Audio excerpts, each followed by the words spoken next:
ਗਿਆਨ ਧਿਆਨ ਕਿਛ ਕਰਮ ਨ ਜਾਣਾ, ਸਾਰ ਨ ਜਾਣਾ ਤੇਰੀ।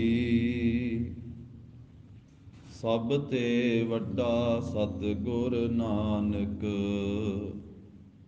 ਜਿਨ ਕਲ ਰਾਖੀ ਮੇਰੀ। ਤੇਰੇ ਗੁਣ ਬਹੁਤੇ ਮੈਂ ਏਕ ਨਾ ਜਾਣਿਆ, ਮੈਂ ਮੂਰਖ ਕਿਛ ਦੀਜੈ। ਪ੍ਰਣਵਤ ਨਾਨਕ ਸੁਣ ਮੇਰੇ ਸਾਹਿਬਾ, ਡੁੱਬਦਾ ਪੱਥਰ ਲੀਜੈ।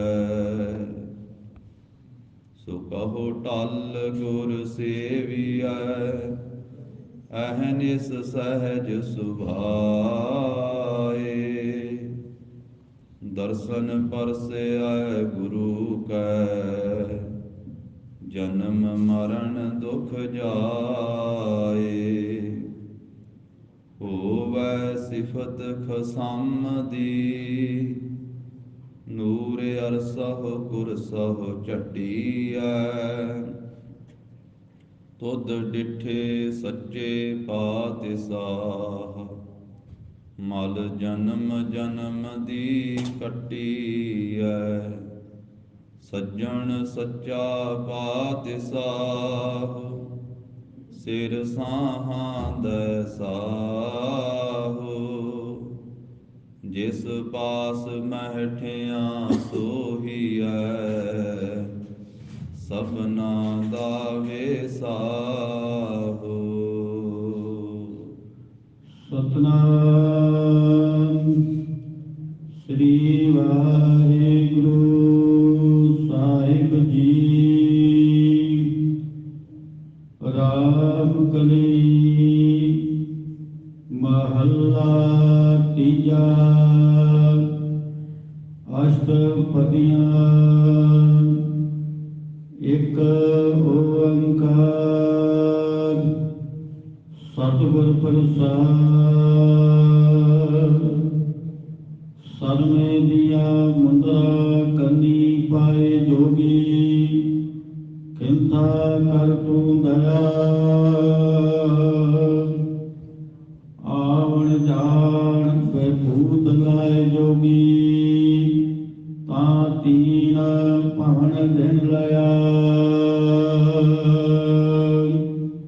ਸਰਮੈ ਦੀਆਂ ਮੁਦਰਾ ਕੰਨੀ ਪਾਏ ਜੋਗੀ, ਕਿੰਥਾ ਕਰ ਤੂੰ ਦਇਆ। ਆਵਣ ਜਾਣ ਬੈਭੂਤ ਲਾਏ ਜੋਗੀ, ਤਾਂ ਤੀਨ ਭਵਨ ਦਿਨ ਲਿਆ। ਵਾਹਿਗੁਰੂ ਜੀ ਕਾ ਖਾਲਸਾ, ਵਾਹਿਗੁਰੂ ਜੀ ਕੀ ਫਤਿਹ। ਜਾਹਰ ਜਹੂਰ ਹਾਜ਼ਰ ਹਜੂਰ, ਸਰਬ ਕਲਾ ਭਰਪੂਰ। ਪਤਿਤ ਪਾਵਨ ਭਗਤ ਵਸ਼ਲ ਅੰਤਰਜਾਮੀ, ਦਸਾਂ ਪਾਤਸ਼ਾਹੀਆਂ ਦੀ ਜੋਤ। ਧੰਨ ਸ੍ਰੀ ਗੁਰੂ ਗ੍ਰੰਥ ਸਾਹਿਬ ਜੀ ਮਹਾਰਾਜ। ਸਤਿਗੁਰਾਂ ਦੀ ਅਪਰ ਅਪਾਰ ਕਿਰਪਾ ਰਹਿਮਤ ਦਾ ਸਦਕਾ, ਜਗਤ ਗੁਰੂ ਸਭ ਤੇ ਵੱਡਾ ਸਤਿਗੁਰ ਨਾਨਕ, ਜਿਨ ਕਲ ਰਾਖੀ ਮੇਰੀ। ਰੋਮ ਰੋਮ ਕੋਟ ਬ੍ਰਹਮਾਂਡ ਕੋ ਨਿਵਾਸ ਜਾਸ, ਮਾਨਸ ਅਵਤਾਰ ਧਾਰ ਦਰਸ ਦਿਖਾਏ हैं। ਐਸੇ ਸਤਿਗੁਰੂ ਧੰਨ ਸ੍ਰੀ ਗੁਰੂ ਨਾਨਕ ਦੇਵ ਸਾਹਿਬ ਜੀ ਮਹਾਰਾਜ ਜੀ ਦੇ ਪਾਵਨੀ ਅਸਥਾਨ ਗੁਰਦੁਆਰਾ ਸ੍ਰੀ ਬੇਰ ਸਾਹਿਬ ਜੀ ਵਿਖੇ ਅੰਮ੍ਰਿਤ ਵੇਲੇ ਦੇ ਸਜੇ ਹੋਏ ਸੁੰਦਰ ਦੀਵਾਨ ਦੀ ਹਾਜ਼ਰੀ ਭਰ ਰਹੀ ਗੁਰੂ ਕੀ ਸਾਜੀ ਨਵਾਜੀ ਹੋਈ ਸਾਧ ਸੰਗਤ ਜੀ। ਸਤਿਗੁਰਾਂ ਨੇ ਕਿਰਪਾ ਕੀਤੀ ਹੈ, ਆਪਣੇ ਅੰਮ੍ਰਿਤਮਈ ਦੀਦਾਰ ਬਖਸ਼ਿਸ਼ ਕੀਤੇ। ਅੰਮ੍ਰਿਤ ਵੇਲੇ ਦਾ ਅਮੋਲਕ ਸੁਭਾਗਾ ਸਮਾਂ ਬਖਸ਼ਿਆ ਹੈ। ਅੰਮ੍ਰਿਤ ਵੇਲਾ ਸੱਚ ਨਾਉ ਵਡਿਆਈ ਵਿਚਾਰ। ਅੰਮ੍ਰਿਤ ਵੇਲੇ ਦੀ ਮਹਾਨ ਹੀ ਮਹਾਨਤਾ ਸਤਿਗੁਰੂ ਜੀ ਨੇ ਆਪਣੀ ਰਚਨਾ ਤੋਂ ਕਥਨ ਕੀਤੀ ਹੈ। ਅੰਮ੍ਰਿਤ ਬਾਣੀ ਦੇ ਅੰਦਰ ਗਰੀਬ ਨਵਾਜ ਨੇ ਫਰਮਾਇਆ,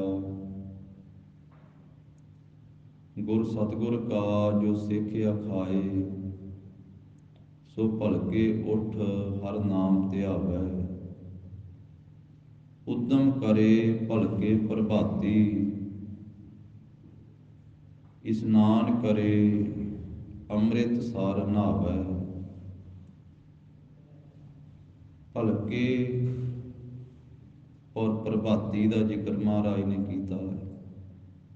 ਪ੍ਰਭਾਤ ਵੇਲੇ ਸਵੇਰੇ ਭਾਵ ਅੰਮ੍ਰਿਤ ਵੇਲੇ ਉੱਠੇ, ਇਸ਼ਨਾਨ ਕਰੇ, ਨਾਮ ਜਪੇ, ਗੁਰੂ ਕੀ ਬਾਣੀ ਗਾਵੇ। ਨਿਤ ਉੱਠ ਗਾਵਹੁ ਪ੍ਰਭ ਕੀ ਬਾਣੀ। ਫਿਰ ਮਹਾਰਾਜ ਸਾਹਿਬ ਜੀ ਨੇ ਆਖਿਆ, ਅੰਮ੍ਰਿਤ ਵੇਲ ਵੱਤੈ ਕਾ ਬੀਜਿਆ ਭਗਤ ਖਾਏ, ਖਰਚ ਰਹੇ ਨਿਖੁਟੈ ਨਾਹੀ। ਜੋ ਅੰਮ੍ਰਿਤ ਵੇਲੇ ਦਾ ਬੀਜਿਆ ਹੋਇਆ ਹੈ, ਉਹ ਭਗਤੀ ਕਰਨ ਵਾਲੇ ਭਗਤ ਜਨ ਖਾਂਦੇ ਹਨ, ਖਰਚਦੇ ਹਨ, ਉਹ ਧਨ ਮੁੱਕਦਾ ਹੀ ਨਹੀਂ ਹੈ। ਤੋ ਅੰਮ੍ਰਿਤ ਵੇਲੇ ਨੂੰ ਬੇਅੰਤ ਬਖਸ਼ਿਸ਼ਾਂ ਮਹਾਰਾਜ ਸਾਹਿਬ ਜੀ ਨੇ ਆਪਣੀ ਰਚਨਾ ਤੋਂ ਕਥਨ ਕੀਤੀਆਂ ਹਨ।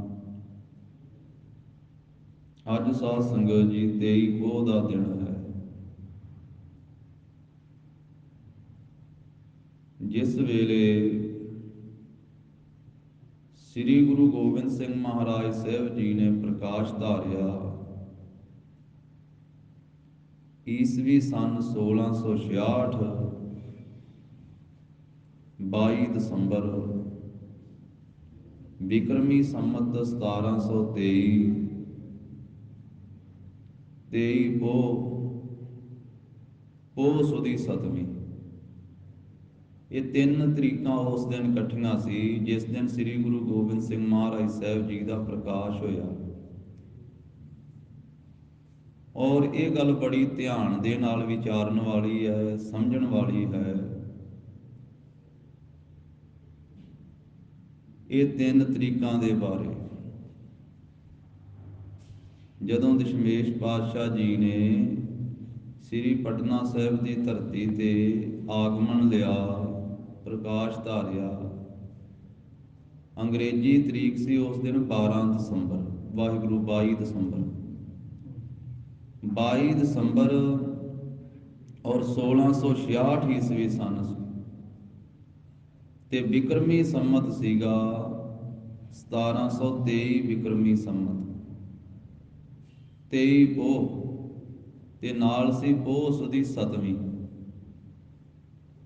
ਗੁਰੂ ਕਾ ਪੰਥ ਹਰ ਸਾਲ ਮਹਾਰਾਜ ਸਾਹਿਬ ਜੀ ਦਾ ਪ੍ਰਕਾਸ਼ ਗੁਰਪੁਰਬ ਪੋਹ ਸੁਦੀ ਸਤਵੀਂ ਨੂੰ ਮਨਾਉਂਦਾ, ਜੋ ਐਤਕੀ 9 ਜਨਵਰੀ ਨੂੰ ਆ ਰਹੀ ਹੈ। 9 ਜਨਵਰੀ ਨੂੰ। ਔਰ ਸੁਦੀ ਤੇ ਵਧੀ ਇਹ ਚਿੱਤਾਂ ਦੇ ਮੁਤਾਬਕ ਹੈ।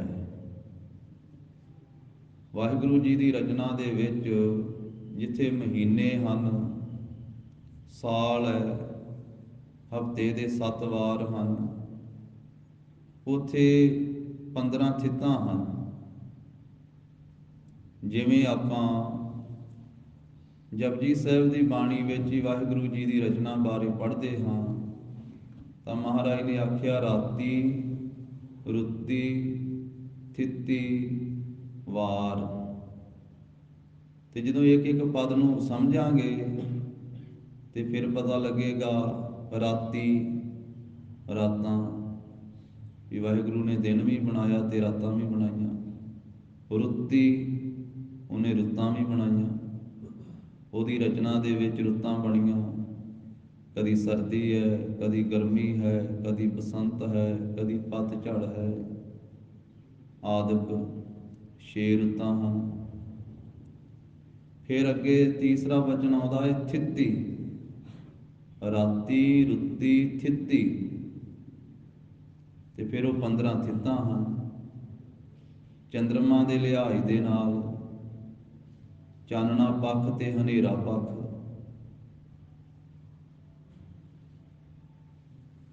ਤੋ ਇਹ ਜੋ 15 ਥਿੱਤਾਂ ਹਨ, ਜੋ ਮੱਸਿਆ ਤੋਂ ਲੈ ਕਰਕੇ ਪੂਰਨਮਾਸ਼ੀ ਤੱਕ ਪੱਖ ਚੱਲਦਾ ਹੈ, ਉਸ ਨੂੰ ਸੁਧੀ ਆਖਿਆ ਹੈ। ਤੇ ਜੋ ਪੁੰਨਿਆਂ ਤੋਂ ਲੈ ਕਰਕੇ ਪੂਰਨਮਾਸ਼ੀ ਤੋਂ ਮੱਸਿਆ ਤੀਕ 15 ਦਿਨਾਂ ਦਾ ਪੱਖ ਚੱਲਦਾ, ਉਹਨੂੰ ਵਧੀ ਆਖਿਆ। ਤਾਂ ਮੱਸਿਆ ਤੋਂ ਅਗਲੇ ਦਿਨ ਸੁਧੀ ਏਕਮ, ਤੇ 7ਵੇਂ ਦਿਨ ਜਾ ਕਰਕੇ ਸੁਧੀ 7ਵੀਂ। ਇਸ ਕਰਕੇ ਜਦੋਂ ਦਸ਼ਮੇਸ਼ ਪਾਤਸ਼ਾਹ ਜੀ ਨੇ ਪ੍ਰਕਾਸ਼ ਧਾਰਿਆ, ਉਸ ਦਿਨ ਪੋਹ ਸੁਧੀ 7ਵੀਂ ਦਾ ਦਿਨ ਸੀ, ਜੋ ਐਤਕੀ 9 ਜਨਵਰੀ ਨੂੰ ਆ ਰਹੀ ਹੈ। ਨਾਲ 23 ਪੋਹ ਸੀ, 1723 ਵਿਕਰਮੀ ਸੰਮਤ, 1666 ਈਸਵੀ ਸਨ, ਤੇ 22 ਦਸੰਬਰ ਦਾ ਦਿਨ। ਇੱਕੋ ਇੱਕ ਧੰਨ ਸ੍ਰੀ ਗੁਰੂ ਗੋਬਿੰਦ ਸਿੰਘ ਮਹਾਰਾਜ ਹਨ, ਜਿਨ੍ਹਾਂ ਨੇ ਪੰਜਾਬ ਦੀ ਧਰਤੀ ਤੋਂ ਬਾਹਰ ਪ੍ਰਕਾਸ਼ ਧਾਰਿਆ। 9 ਪਾਤਸ਼ਾਹੀਆਂ ਨੇ ਪੰਜਾਬ ਦੀ ਧਰਤੀ ਤੇ ਪ੍ਰਕਾਸ਼ ਧਾਰਿਆ, ਉਦੋਂ ਪੰਜਾਬ ਹੀ ਇੰਨਾ ਵੱਡਾ ਸੀਗਾ। ਰਾਏ ਭੋਏ ਦੀ ਤਲਵੰਡੀ, ਅੱਜ ਕੱਲ੍ਹ ਸ੍ਰੀ ਨਨਕਾਣਾ ਸਾਹਿਬ, ਨਨਕਾਣਾ ਸਾਹਿਬ ਵੀ ਪੰਜਾਬ ਦੇ ਵਿੱਚ ਹੀ ਆਉਂਦਾ ਹੈ। ਲਾਹੌਰ ਵੀ ਪੰਜਾਬ ਦੇ ਵਿੱਚ ਹੀ ਆਉਂਦਾ ਸੀ, ਪੁਰਾਣੇ ਪੰਜਾਬ ਦੇ ਵਿੱਚ, 5 ਦਰਿਆਵਾਂ ਦੀ ਧਰਤੀ। ਤਾਂ 9 ਪਾਤਸ਼ਾਹੀਆਂ ਨੇ ਪੰਜਾਬ ਦੀ ਧਰਤੀ ਤੇ ਪ੍ਰਕਾਸ਼ ਧਾਰਿਆ। ਇੱਕੋ ਇੱਕ 10ਮ ਪਾਤਸ਼ਾਹ ਮਹਾਰਾਜ ਸਾਹਿਬ ਜੀ ਨੇ ਬਿਹਾਰ ਦੀ ਧਰਤੀ ਤੇ ਸ੍ਰੀ ਪਟਨਾ ਸਾਹਿਬ ਦੇ ਵਿੱਚ ਪ੍ਰਕਾਸ਼ ਧਾਰਿਆ। ਤੋ ਆਉਣ ਵਾਲੇ ਦਿਹਾੜਿਆਂ ਦੇ ਵਿੱਚ ਮਹਾਰਾਜ ਸਾਹਿਬ ਜੀ ਦੇ ਪ੍ਰਕਾਸ਼ ਦੇ ਸੰਬੰਧੀ ਬੇਨਤੀਆਂ ਸਾਂਝੀਆਂ ਹੋਣਗੀਆਂ। ਲੜੀਵਾਰ ਰੂਪ ਦੇ ਵਿੱਚ ਸਤਿਗੁਰੂ ਤੀਜੇ ਪਾਤਸ਼ਾਹ ਜੀ ਦੀਆਂ ਅਸ਼ਟਪਦੀਆਂ ਆਰੰਭ ਹੋ ਰਹੀਆਂ ਹਨ। ਪਹਿਲੇ ਪਾਤਸ਼ਾਹ ਜੀ ਦੀਆਂ 9 ਅਸ਼ਟਪਦੀਆਂ ਰਾਮਕਲੀ ਰਾਗ ਦੇ ਅੰਦਰ ਪਿੱਛੇ ਸੰਪੂਰਨ ਹੋਈਆਂ ਹਨ। ਹੁਣ ਗਰੀਬ ਨਵਾਜ ਤੀਜੇ ਪਾਤਸ਼ਾਹ ਜੀ ਦੀਆਂ ਅਸ਼ਟਪਦੀਆਂ ਆਰੰਭ ਹੋ ਰਹੀਆਂ ਹਨ। 908 ਅੰਗ ਤੋਂ ਸ਼ਰਧਾ ਭਾਵਨਾ ਸਹਿਤ ਸਰਵਣ ਕਰੀਏ ਜੀ। ਸਤਨਾਮ ਸ੍ਰੀ ਵਾਹਿਗੁਰੂ ਸਾਹਿਬ ਜੀ। ਰਾਮ ਕਲੀ ਮਹੱਲਾ ਤੀਜਾ। ਅਸ਼ਟਪਦੀਆਂ।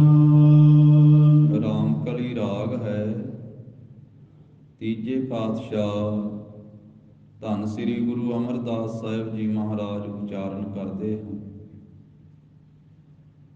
ਜਿਨ੍ਹਾਂ ਸਤਿਗੁਰਾਂ ਨੇ ਬਾਸਰਕੇ ਨਗਰ ਦੇ ਵਿੱਚ ਸਾਧ ਸੰਗਤ ਜੀ 1479 ਈਸਵੀ ਸਨ 1536 ਵਿਕਰਮੀ ਸੰਮਤ ਨੂੰ ਪ੍ਰਕਾਸ਼ ਧਾਰਨ ਕੀਤਾ। ਭਾਈ ਸਾਹਿਬ ਭਾਈ ਕਾਹਨ ਸਿੰਘ ਜੀ ਦੀ ਨਾਭਾ, ਉਹਨਾਂ ਦੀ ਲਿਖਤ ਮੁਤਾਬਕ ਭਾਈ ਕਾਹਨ ਸਿੰਘ ਨਾਭਾ ਜੀ ਨੇ ਮਹਾਰਾਜ ਸਾਹਿਬ ਜੀ ਦਾ ਪ੍ਰਕਾਸ਼ ਧਾਰਨ ਦਾ ਸਮਾਂ, ਇਹ ਤਰੀਕ 1479 1536 ਵਿਕਰਮੀ ਸੰਮਤ ਕਥਨ ਕੀਤਾ ਹੈ। ਭਾਵ ਜਗਤ ਗੁਰੂ ਸ੍ਰੀ ਗੁਰੂ ਨਾਨਕ ਦੇਵ ਸਾਹਿਬ ਮਹਾਰਾਜ ਜੀ ਦੇ ਪ੍ਰਕਾਸ਼ ਤੋਂ 10 ਸਾਲ ਬਾਅਦ ਗੁਰੂ ਅਮਰਦਾਸ ਸਾਹਿਬ ਜੀ ਨੇ ਬਾਸਰਕੇ ਨਗਰ ਦੇ ਵਿੱਚ ਪ੍ਰਕਾਸ਼ ਧਾਰਿਆ। ਬਚਪਨ ਤੋਂ ਲੈ ਕੇ ਬਿਰਧ ਅਵਸਥਾ ਤੱਕ ਸ੍ਰੀ ਗੁਰੂ ਅਮਰਦਾਸ ਸਾਹਿਬ ਜੀ ਮਹਾਰਾਜ ਆਪਣੇ ਨਗਰ ਬਾਸਰਕੇ ਵਿੱਚ ਹੀ ਮਹਾਰਾਜ ਸਾਹਿਬ ਜੀ ਰਹੇ। ਔਰ ਇੱਥੋਂ ਹੀ ਮਹਾਰਾਜ ਸਾਹਿਬ ਜੀ ਤੀਰਥ ਯਾਤਰਾ ਤੇ ਵੀ ਹਰਿਦੁਆਰ ਜਾਂਦੇ ਹਰ ਸਾਲ। ਔਰ ਸਤਿਗੁਰੂ ਸਾਹਿਬ ਜੀ ਨੇ ਆਪਣਾ ਘਰ ਦਾ ਕੰਮਕਾਰ ਕੀਤਾ। ਕੁਝ ਸਮਾਂ ਵਪਾਰ ਵੀ ਇਤਿਹਾਸਕਾਰ ਕਹਿੰਦੇ ਕੀਤਾ ਮਹਾਰਾਜ ਸਾਹਿਬ ਜੀ ਨੇ। ਸੰਸਾਰ ਦੀ ਘਰ ਦੀ ਕਿਰਤ ਕਰਦੇ ਔਰ ਗਰੀਬ ਨਵਾਜ ਸਾਹਿਬ ਜੀ ਨੇ ਪਰਉਪਕਾਰ ਦੇ ਕਈ ਕਾਰਜ ਆਪ ਜੀ ਨੇ ਕੀਤੇ। ਗੁਰਿਆਈ ਦੇ ਤਖਤ ਤੇ ਸੋਭਨੀਕ ਹੋਣ ਤੋਂ ਪਹਿਲਾਂ ਵੀ ਬਾਸਰਕੇ ਨਗਰ ਦੇ ਵਿੱਚ ਮਹਾਰਾਜ ਸਾਹਿਬ ਜੀ ਨੇ ਖੂਹ ਲਵਾਇਆ ਲੋਕਾਂ ਦੇ ਜਲ ਛਕਣ ਵਾਸਤੇ। ਹੋਰ ਵੀ ਪਰਉਪਕਾਰ ਦੇ ਕਾਰਜ ਆਪ ਜੀ ਨੇ ਕੀਤੇ। ਸਮੇਂ ਦੇ ਨਾਲ ਮਹਾਰਾਜ ਸਾਹਿਬ ਜੀ 1597 ਬਿਕਰਮੀ ਸੰਮਤ ਨੂੰ ਦੂਜੇ ਪਾਤਸ਼ਾਹ ਸ੍ਰੀ ਗੁਰੂ ਅੰਗਦ ਦੇਵ ਸਾਹਿਬ ਜੀ ਦੀ ਚਰਨ ਸ਼ਰਨ ਦੇ ਵਿੱਚ ਸ੍ਰੀ ਖਡੂਰ ਸਾਹਿਬ ਦੀ ਧਰਤੀ ਤੇ ਆਉਂਦੇ ਹਨ। ਸੰਸਾਰੀ ਤੌਰ ਤੇ ਆਪ ਜੀ ਦਾ ਗੁਰੂ ਅੰਗਦ ਦੇਵ ਸਾਹਿਬ ਮਹਾਰਾਜ ਜੀ ਦੇ ਨਾਲ ਰਿਸ਼ਤਾ ਕੁੜਮਾਚਾਰੀ ਦਾ ਵੀ ਬਣਦਾ। ਗੁਰੂ ਅਮਰਦਾਸ ਸਾਹਿਬ ਮਹਾਰਾਜ ਜੀ ਦੇ ਭਰਾਤਾ ਉਹਨਾਂ ਦੇ ਪੁੱਤਰ ਦੇ ਨਾਲ ਦੂਜੇ ਪਾਤਸ਼ਾਹ ਸ੍ਰੀ ਗੁਰੂ ਅੰਗਦ ਦੇਵ ਸਾਹਿਬ ਮਹਾਰਾਜ ਜੀ ਦੀ ਸੁਪੁੱਤਰੀ ਬੀਬੀ ਅਮਰੋ ਜੀ ਵਿਆਹੇ ਹੋਏ ਸਨ ਤੇ ਸੰਸਾਰੀ ਰਿਸ਼ਤਾ ਕੁੜਮਾਚਾਰੀ ਦਾ ਬਣਿਆ। ਮਹਾਰਾਜ ਦੇ ਭਰਾ ਉਹ ਦੂਜੇ ਪਾਤਸ਼ਾਹ ਦੇ ਕੁੜਮ ਸਨ। ਇਸ ਕਰਕੇ ਕੁੜਮ ਦੇ ਭਰਾ ਹੋਣੇ ਕਰਕੇ ਕੁੜਮ ਹੀ ਲੱਗੇ ਨਾ। ਬੀਬੀ ਅਮਰੋ ਜੀ ਦੇ ਨਾਲ ਆਪ ਜੀ ਪਹਿਲੀ ਵਾਰੀ ਦੂਜੇ ਪਾਤਸ਼ਾਹ ਜੀ ਦੇ ਦਰਸ਼ਨ ਕਰਨ ਵਾਸਤੇ ਜਾਂਦੇ। ਬਿਰਧ ਅਵਸਥਾ ਹੈ। ਸ੍ਰੀ ਗੁਰੂ ਅੰਗਦ ਦੇਵ ਸਾਹਿਬ ਮਹਾਰਾਜ ਜੀ ਦੇ ਨਾਲੋਂ ਸਰੀਰ ਕਾਰਬਲਾ ਆਪ ਜੀ ਦੀ 25 ਸਾਲ ਵੱਡੀ ਹੈ। ਸਰੀਰਕ ਉਮਰ ਦੇ ਵਿੱਚ ਧੰਨ ਸ੍ਰੀ ਗੁਰੂ ਅਮਰਦਾਸ ਸਾਹਿਬ ਮਹਾਰਾਜ ਜੀ ਦੇ ਨਾਲੋਂ ਦੂਜੇ ਪਾਤਸ਼ਾਹ 25 ਸਾਲ ਛੋਟੇ ਹਨ। ਪਹਿਲਾ ਮਿਲਾਪ ਹੁੰਦਾ ਹੈ ਤੇ ਦੂਜੇ ਪਾਤਸ਼ਾਹ ਮਹਾਰਾਜ ਆਪਣੇ ਕੁੜਮ ਦੇ ਭਰਾ ਜਾਣ ਕੇ, ਕੁੜਮਾਚਾਰੀ ਦਾ ਰਿਸ਼ਤਾ ਜਾਣ ਕੇ ਕਿ ਪੁੱਤਰ ਵਾਲੇ ਪਾਸਿਓਂ ਹਨ, ਇੱਕ ਖੇਸ ਦੇ ਉੱਤੇ 5 ਪੈਸੇ ਰੱਖ ਕਰਕੇ ਮਹਾਰਾਜ ਸਾਹਿਬ ਮਿਲਣੀ ਕਰਨ ਲੱਗਦੇ। ਅੱਜ ਪਹਿਲਾ ਮਿਲਾਪ ਹੈ ਦੂਜੇ ਪਾਤਸ਼ਾਹ ਜੀ ਦੇ ਨਾਲ ਤੀਜੇ ਪਾਤਸ਼ਾਹ ਜੀ ਦਾ। ਆਪ ਜੀ ਨੇ ਹੱਥ ਜੋੜ ਕੇ ਬੇਨਤੀ ਕੀਤੀ, ਸਤਿਗੁਰੂ ਜੀ ਮੈਂ ਰਿਸ਼ਤੇਦਾਰ ਬਣ ਕੇ ਨਹੀਂ ਆਇਆ ਹਾਂ, ਮੈਂ ਕੁੜਮ ਬਣ ਕੇ ਨਹੀਂ ਆਇਆ ਹਾਂ, ਕਿਰਪਾ ਕਰੋ ਮੈਨੂੰ ਆਪਣੇ ਘਰ ਦਾ ਸੇਵਾਦਾਰ ਬਣਾ ਲਓ, ਮੈਨੂੰ ਆਪਣਾ ਸਿੱਖ ਬਣਾ ਲਓ, ਸੇਵਕ ਬਣਾ ਲਓ। ਆਪ ਜੀ ਨੇ ਗੁਰੂ ਅੰਗਦ ਦੇਵ ਸਾਹਿਬ ਜੀ ਦੇ ਚਰਨਾਂ ਤੇ ਸੀਸ ਰੱਖ ਕੇ ਨਮਸਕਾਰ ਕਰਨੀ ਚਾਹੀ ਤੇ ਧੰਨ ਸ੍ਰੀ ਗੁਰੂ ਅੰਗਦ ਦੇਵ ਸਾਹਿਬ ਮਹਾਰਾਜ ਜੀ ਨੇ ਦੋਵਾਂ ਬਾਹਾਂ ਤੋਂ ਫੜ ਕੇ, ਮੋਢਿਆਂ ਤੋਂ ਫੜ ਕੇ ਘੁੱਟ ਕੇ ਛਾਤੀ ਵਿੱਚ, ਛਾਤੀ ਨਾਲ ਲਾਇਆ, ਗਲਵੱਕੜੀ ਵਿੱਚ ਲਿਆ ਤੇ ਆਖਿਆ, ਪੁਰਖਾ ਆ ਗਾਗਰ ਲੈ ਲਓ ਤੇ ਸਾਡਾ ਇਸ਼ਨਾਨ ਕਰਵਾਇਆ ਕਰੋ ਹਰ ਰੋਜ਼ ਅੰਮ੍ਰਿਤ ਵੇਲੇ। ਜਿੱਥੇ ਹੋਰ ਗੁਰੂ ਘਰ ਦੀ ਸੇਵਾ ਮਹਾਰਾਜ ਨੇ ਬਖਸ਼ੀ, ਉੱਥੇ ਆਪਣੇ ਇਸ਼ਨਾਨ ਕਰਾਉਣ ਦੀ ਸੇਵਾ ਦਿੱਤੀ। ਤੇ ਫਿਰ ਐਸੀ ਸੇਵਾ ਮਹਾਰਾਜ ਸਾਹਿਬ ਜੀ ਨੇ ਕੀਤੀ। 12 ਵਰ੍ਹੇ 12 ਸਾਲ ਹਰ ਰੋਜ਼ ਧੰਨ ਸ੍ਰੀ ਗੁਰੂ ਅੰਗਦ ਦੇਵ ਸਾਹਿਬ ਮਹਾਰਾਜ ਜੀ ਦਾ ਇਸ਼ਨਾਨ ਕਰਵਾਇਆ। ਹੁਕਮ ਸੀ ਸਤਿਗੁਰੂ ਦੂਜੇ ਪਾਤਸ਼ਾਹ ਜੀ ਦਾ ਕਿ ਪੁਰਖਾ ਇਹ ਜਲਦੀ ਗਾਗਰ ਬਿਆਸ ਦਰਿਆ ਵਿੱਚੋਂ ਭਰ ਕੇ ਲਿਆਉਣੀ ਹੈ। 7 ਵਚਨ ਕਹਿ ਕਰਕੇ ਤੁਰੇ। ਇਹ ਨਹੀਂ ਵੀ ਖਡੂਰ ਸਾਹਿਬ ਦੇ ਵਿੱਚ ਪਾਣੀ ਹੈ ਨਹੀਂ ਸੀ, ਪਾਣੀ ਹੈ ਸੀ। ਬਾਕੀ ਸਾਰੀਆਂ ਸੰਗਤਾਂ ਵਾਸਤੇ ਲੰਗਰ ਰੋਜ਼ ਤਿਆਰ ਹੁੰਦਾ ਸੀ। ਨਗਰ ਦੇ ਲੋਕ ਵੀ ਜਲ ਵਰਤਦੇ ਸੀ। ਕਈ ਖੂਹ ਲੱਗੇ ਹੋਏ ਸਨ ਖਡੂਰ ਸਾਹਿਬ ਦੇ ਵਿੱਚ, ਅੱਜ ਵੀ ਪੁਰਾਣੇ ਖੂਹ ਹੈਗੇ। पर गुरु की मौज, गुरु का हुक्म कीता कि पुरखा ब्यास दरिया तो ही जल लैके आउणा है। ते 12 साल फिर महाराज साहब जी ने ब्यास दरिया तो जल दी गागर भर के लियांदी ते अपने सतगुरु जी का अंमृत वेले सवा पैर ते तड़के रोज इशनान करवाया। ते 12 सालां विच आ रुत भी आई कई वारी, 12 सालां विच 12 वारी आउणी है रुत। सियाल भी आया है, हाड़ भी आया है, गर्मी की रुत भी आई, सर्दी की भी आई, मीह भी पए, हनेरियां भी चलियां, पर गुरु जी की सेवा विच फर्क नहीं पैण दिता। लोकां ने ताने मेहणे भी मारे, किसी ने निमाणा आख्या, किसी ने निताणा आख्या, किसी ने आख्या कुड़मां दे पास रहिंदा है, कुड़मां दे टुक्कर खांदा है, लिखिया इतिहास विच। पर किसी की कोई गल की परवाह नहीं की। जिथे बाहर ही मीह ते हनेरियां झक्खड़ चलते सी, उत्थे ये जिहड़े ताने मेहणियां दियां हनेरियां भी चलदियां सी। अखीरले समय 12वें साल के आखिरी दिन जदों जल लैके आए तो नाले जोर की हनेरी चल रही ते नाले मीह पै रहा। खडूर साहब विच आ गए तो जुलाहे ने जिथे खड्डी लाई हुई सी ताणी उड़न वास्ते, वो किले दे नाल चरण अड़ गया, खड्डी च पैर पै करके थले डिग पे। पर गागर नूं नहीं डिगण दिता, गागर नूं संभाल के रखे, चुक लिया है। फिर आए हैं, जदों उत्थों तुरन ही लगे सी, खड़का होया सी ते जुलाहे ने आख्या सी, आ खड़का काहदा होया है बाहर?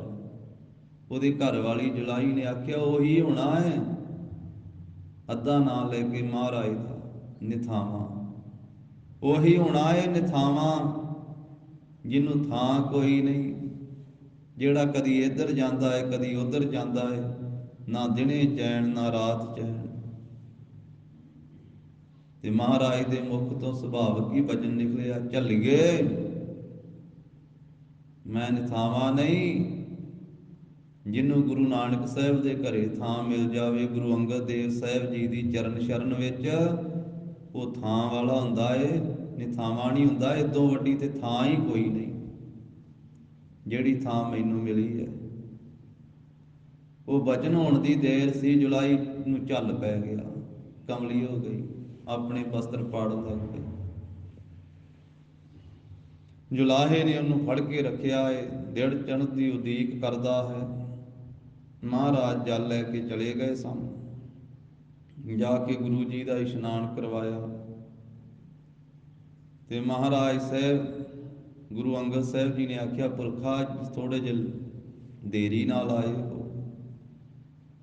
सतगुरु जी मैं अज डिग पिया सा। ते गरीब नवाज साहब जी ने आख्या, कई गुरुमुखां ने ऐसा लिखिया है, कहन लगे डिग पै सी, असीं भी इसे उडीक विच सां भी तुहानूं चुकीए। दिन चढ़े तो जदों जुलाहा आउंदा वो सारी वारता दसदा रात वेले, महाराज मेरे घर वाली ते कृपा करो, ये झल्ली हो गई, तुहाडे सेवक ने वचन कीता सी। गुरु अंगद साहब महाराज ने कृपा की दृष्टि पाई, वह झलपुणा दूर किया, वो ठीक हुई। और सतगुरु साहब जी ने आख्या कि सिखो जल लियाओ, अज असी आप श्री अमरदास साहब जी का इशनान करवाना। आख्या पुरखा 12 वरे तुसीं साडा इशनान करवाया है, ते अज असीं तुहाडा इशनान करावांगे। महाराज ने आप अपने हथी इशनान कराया। अज तुसीं डिग पए सी, हुण असीं तुहानूं चुक के गुरु नानक साहब जी की गद्दी ते बिठाउंदे हां। ਜਿਹੜਾ ਡਿੱਗ ਪੈਂਦਾ ਹੈ ਮਹਾਰਾਜ ਸਾਹਿਬ ਜੀ ਉਸ ਨੂੰ ਚੁੱਕ ਲੈਂਦੇ ਹਨ। ਗੁਰਬਾਣੀ 'ਚ ਬਚਨ ਆਉਂਦਾ ਨਾ, ਮੇਲ ਲੈਹੋ ਦਇਆਲ ਢਹਿ ਪਏ ਦੁਆਰਿਆ। ਗੁਰੂ ਦੇ ਦਰ ਦੇ ਉੱਤੇ ਕੋਈ ਡਿੱਗੇ, ਕੋਈ ਢਹੇ, ਆਪਣੇ ਅੰਦਰੋਂ ਨਿਮਰਤਾ ਦੇ ਨਾਲ ਇੱਥੇ ਝੁਕੇ। ਮਹਾਰਾਜ ਸਾਹਿਬ ਜੀ ਨੇ ਨਵੇਂ ਵਸਤਰ ਪਵਾਏ, ਦਸਤਾਰਾ ਸਜਾਇਆ। ਹਰ ਸਾਲ ਇੱਕ ਸਿਰੋਂ ਪਾਉ ਦਿਆ ਕਰਦੇ ਸਨ। 12 ਸਾਲਾਂ ਵਿੱਚ 12 ਸਿਰੋਂ ਪਾਉ ਮਹਾਰਾਜ ਨੇ ਬਖਸ਼ੇ। ਤੇ ਫਿਰ 5 ਪੈਸੇ ਨਾਲੀਏਰ ਲੈ ਕਰਕੇ ਪਰਿਕਰਮਾ ਕਰਕੇ 1609 ਬਿਕਰਮੀ ਸੰਮਤ ਨੂੰ 12 ਸਾਲਾਂ ਦੀ ਸੇਵਾ ਤੋਂ ਬਾਅਦ 3 ਪਰਿਕਰਮਾ ਕਰਕੇ ਮੱਥਾ ਟੇਕ ਕੇ ਆਪਣੀ ਜੋਤ ਟਿਕਾ ਦਿੱਤੀ ਆਪਣੇ ਸੇਵਕ ਦੇ ਅੰਦਰ, ਤੇ ਬਾਬਾ ਬੁੱਢਾ ਸਾਹਿਬ ਜੀ ਤੋਂ ਗੁਰਿਆਈ ਦਾ ਤਿਲਕ ਦਵਾਇਆ ਤੇ ਫਿਰ ਬਖਸ਼ਿਸ਼ਾਂ ਕੀਤੀਆਂ। ਲੋਕ ਤਾਂ ਨਿਮਾਣਾ ਕਹਿੰਦੇ ਸੀ, ਨਿਤਾਣਾ ਕਹਿੰਦੇ ਸੀ ਨਾ, ਤੇ ਗੁਰੂ ਅੰਗਦ ਦੇਵ ਸਾਹਿਬ ਜੀ ਨੇ ਫਿਰ ਬਖਸ਼ਿਸ਼ਾਂ ਕੀਤੀਆਂ। ਕਹਿਣ ਲੱਗੇ, ਗੁਰੂ ਅਮਰਦਾਸ ਸਾਹਿਬ ਨਿਮਾਣਿਆਂ ਦੇ ਮਾਣ, ਗੁਰੂ ਅਮਰਦਾਸ ਨਿਤਾਣਿਆਂ ਦੇ ਤਾਣ, ਨਿਓਟਿਆਂ ਦੀ ਓਟ, ਨਿਆਸਰਿਆਂ ਦੇ ਆਸਰੇ, ਨਿਧਿਰਿਆਂ ਦੀ ਧਿਰ, ਨਿਗਤਿਆਂ ਦੀ ਗੱਤ, ਨਿਪੱਤਿਆਂ ਦੀ ਪੱਤ, ਭੰਨਣ ਘੜਨ ਸਮਰੱਥ, ਰਿਜ਼ਕ ਦੀ ਕੁੰਜੀ ਤੇਰੇ ਹੱਥ। ਪੁਰਖਾ ਜੀ ਤੁਸੀਂ ਧੰਨ ਹੋ। ਐਸੀਆਂ ਬਖਸ਼ਿਸ਼ਾਂ ਕੀਤੀਆਂ। ਔਰ ਇਹ 1609 ਦੇ ਵਿੱਚ ਮਹਾਰਾਜ ਨੇ ਗੁਰਿਆਈ ਦਾ ਤਖਤ ਬਖਸ਼ਿਆ, ਬਿਕਰਮੀ ਸੰਮਤ, ਖਡੂਰ ਸਾਹਿਬ ਦੀ ਧਰਤੀ ਤੇ। ਇਹਦੇ ਤੋਂ ਕੁਝ ਸਮਾਂ ਪਹਿਲਾਂ ਮਹਾਰਾਜ ਨੇ, ਗੁਰੂ ਅੰਗਦ ਦੇਵ ਸਾਹਿਬ ਜੀ ਨੇ ਆਪਣੀ ਆਗਿਆ ਦੇ ਨਾਲ ਆਪਣੇ ਸੇਵਕ ਸ੍ਰੀ ਗੁਰੂ ਅਮਰਦਾਸ ਸਾਹਿਬ ਮਹਾਰਾਜ ਜੀ ਦੇ ਪਾਸੋਂ ਭਾਈ ਗੋਂਦੇ ਮਰਵਾਹੇ ਦੇ ਬੇਨਤੀ ਕਰਨ ਤੋਂ ਗੋਇੰਦਵਾਲ ਨਗਰ ਵਸਾਇਆ ਸੀ। ਗੋਂਦੇ ਮਰਵਾਹੇ ਨੇ ਬੇਨਤੀ ਕੀਤੀ ਸੀ ਤੇ ਗੁਰੂ ਅੰਗਦ ਸਾਹਿਬ ਜੀ ਨੇ ਆਪਣੇ ਸੇਵਾਦਾਰ ਸ੍ਰੀ ਅਮਰਦਾਸ ਸਾਹਿਬ ਮਹਾਰਾਜ ਜੀ ਨੂੰ ਉਸ ਵੇਲੇ ਭੇਜਿਆ ਸੀ ਕਿ ਜਾਓ ਤੁਸੀਂ ਨਗਰ ਦੀ ਮੋਹੜੀ ਗੱਡ ਕੇ ਆਓ। ਤੇ ਭਾਈ ਗੋਂਦੇ ਦੇ ਨਾਂ ਤੇ ਉਹ ਨਗਰ ਦੀ ਮੋਹੜੀ ਗੱਡੀ ਸੀ ਤੇ ਗੋਂਦੇ ਦੇ ਨਾਂ ਦੇ ਉੱਤੇ ਫਿਰ ਨਾਮ ਰੱਖਿਆ ਸੀ ਸ੍ਰੀ ਗੋਇੰਦਵਾਲ। ਫਿਰ ਸਮੇਂ ਨਾਲ ਸੰਗਤਾਂ ਉਸ ਨੂੰ ਭਾਵਨਾ ਨਾਲ ਸ੍ਰੀ ਗੋਇੰਦਵਾਲ ਸਾਹਿਬ ਕਹਿਣ ਲੱਗੀਆਂ। ਮਹਾਰਾਜ ਸਾਹਿਬ ਨੇ ਆਖਿਆ, ਪੁਰਖਾਂ ਹੁਣ ਤੁਸੀਂ ਸ੍ਰੀ ਗੋਇੰਦਵਾਲ ਸਾਹਿਬ ਚਲੇ ਜਾਓ। ਮਹਾਰਾਜ ਉੱਥੇ ਆਉਂਦੇ। ਫਿਰ 1609 ਤੋਂ ਲੈ ਕਰਕੇ ਸਾਧ ਸੰਗਤ ਜੀ 1631 ਬਿਕਰਮੀ ਸੰਮਤ ਤੱਕ ਧੰਨ ਸ੍ਰੀ ਗੁਰੂ ਅਮਰਦਾਸ ਸਾਹਿਬ ਮਹਾਰਾਜ ਨੇ ਗੁਰਿਆਈ ਕੀਤੀ ਹੈ। ਆਪਣੀ ਰਸਨਾ ਤੋਂ ਬੇਅੰਤ ਬਾਣੀ ਉਚਾਰਨ ਕੀਤੀ ਹੈ। ਸ੍ਰੀ ਬੌਲੀ ਸਾਹਿਬ ਤੀਰਥ ਦੀ ਰਚਨਾ ਕੀਤੀ ਹੈ ਗੋਇੰਦਵਾਲ ਸਾਹਿਬ। ਸਤਿਗੁਰਾਂ ਦੇ ਪਰਉਪਕਾਰ ਗਿਣੇ ਹੀ ਨਹੀਂ ਜਾ ਸਕਦੇ। ਐਸੇ ਗਰੀਬ ਨਵਾਜ ਧੰਨ ਸ੍ਰੀ ਗੁਰੂ ਅਮਰਦਾਸ ਸਾਹਿਬ ਮਹਾਰਾਜ ਗੋਇੰਦਵਾਲ ਸਾਹਿਬ ਦੀ ਧਰਤੀ ਤੇ ਸੋਭਨੀਕ ਹਨ। ਤੇ ਗੋਰਖਨਾਥ ਜੋਗੀ ਦੇ ਮੱਤ ਵਿੱਚੋਂ ਇੱਕ ਜੋਗੀ ਆਇਆ ਹੈ। ਉਸ ਨੂੰ ਉਪਦੇਸ਼ ਦਿੰਦਿਆਂ ਹੋਇਆਂ ਮਹਾਰਾਜ ਸਾਹਿਬ ਜੀ ਨੇ ਇਹ ਰਾਮਕਲੀ ਰਾਗ ਦੀ ਜਿਹੜੀ ਅਸ਼ਟਪਦੀ ਉਚਾਰਨ ਕੀਤੀ ਹੈ। ਆਰੰਭ ਵਿੱਚ ਸਰਲੇਖ ਹੈ, ਰਾਮਕਲੀ ਮਹੱਲਾ ਤੀਜਾ, ਅਸ਼ਟਪਦੀਆ। ਅਸ਼ਟਪਦੀਆਂ ਤੋਂ ਭਾਵ ਹੈ ਇੱਕ ਤੋਂ ਬਹੁਤ ਹੋਣ ਤਾਂ ਅਸ਼ਟਪਦੀਆਂ ਮਹਾਰਾਜ ਕਹਿੰਦੇ ਹਨ। ਅਸ਼ਟਪਦੀ ਕਿਹਾ ਜਾਂਦਾ ਹੈ, ਅਸ਼ਟ ਅੱਠਾਂ ਨੂੰ ਕਿਹਾ ਜਾਂਦਾ ਹੈ, ਪਦੀ ਪਦੇ, ਅੱਠਾਂ ਪਦਿਆਂ ਵਾਲਾ ਸ਼ਬਦ। ਤੇ ਅਸ਼ਟਪਦੀਆਂ ਜੋ ਅੱਠਾਂ ਪਦਿਆਂ ਵਾਲੀਆਂ ਬਹੁਤੀਆਂ ਹੋਣ, ਅਸ਼ਟਪਦੀਆਂ ਸਰਲੇਖ ਵਰਤਦੇ ਮਹਾਰਾਜ। ਪਰ ਗਰੀਬ ਨਵਾਜ ਸਾਹਿਬ ਜੀ ਸਰਲੇਖ ਅਸ਼ਟਪਦੀ ਜਾਂ ਅਸ਼ਟਪਦੀਆਂ ਦਿੰਦੇ ਹਨ। ਪਰ ਕਈ ਵਾਰੀ ਗੁਰੂ ਕਾ ਸ਼ਬਦ ਅੱਠਾਂ ਪਦਿਆਂ ਤੋਂ ਵਧੇਕ ਵੀ ਹੁੰਦਾ ਹੈ। ਜਿਵੇਂ ਇਹ ਜਿਹੜੀ ਅਸ਼ਟਪਦੀ ਆ ਰਹੀ ਹੈ, ਇਹਦੇ 12 ਪਦੇ ਹਨ। ਤਾਂ ਸਤਿਗੁਰੂ ਸੱਚੇ ਪਾਤਸ਼ਾਹ ਗਰੀਬ ਨਵਾਜ ਤੀਜੇ ਪਾਤਸ਼ਾਹ ਰਹਿਮਤ ਕਰਦੇ ਹਨ। ਇੱਕ ਓੰਕਾਰ ਸਤਿਗੁਰ ਪ੍ਰਸਾਦ। ਆਰੰਭ ਵਿੱਚ ਮੰਗਲ ਕੀਤਾ ਹੈ, ਵਾਹਿਗੁਰੂ ਇੱਕ ਹੈ, ਓੰਕਾਰ ਸਾਰਿਆਂ ਦਾ ਪ੍ਰਕਾਸ਼ਕ ਹੈ। ਸੱਚੇ ਗੁਰੂ ਜੀ ਦੀ ਕਿਰਪਾ ਦੇ ਨਾਲ ਹੀ ਉਸ ਦੀ ਸਮਝ ਪੈਂਦੀ ਹੈ, ਉਸ ਵਾਹਿਗੁਰੂ ਜੀ ਦੀ ਪ੍ਰਾਪਤੀ ਹੁੰਦੀ ਹੈ। ਸਰਵੇ ਦੀਆਂ ਮੁੰਦਰਾ ਕੰਨੀ ਪਾਏ ਜੋਗੀ। ਮਹਾਰਾਜ ਸਾਹਿਬ ਜੀ ਜੋਗੀ ਨੂੰ ਉਪਦੇਸ਼ ਦਿੰਦੇ ਹਨ। ਜੋਗੀ ਆਇਆ ਸੀ ਨਾ ਮਹਾਰਾਜ ਦੀ ਸ਼ਰਨ ਵਿੱਚ, ਉਹ ਆਪਣੇ ਜੋਗ ਮਤ ਦੀ ਮਹਿਮਾ ਕਰਦਾ ਹੈ।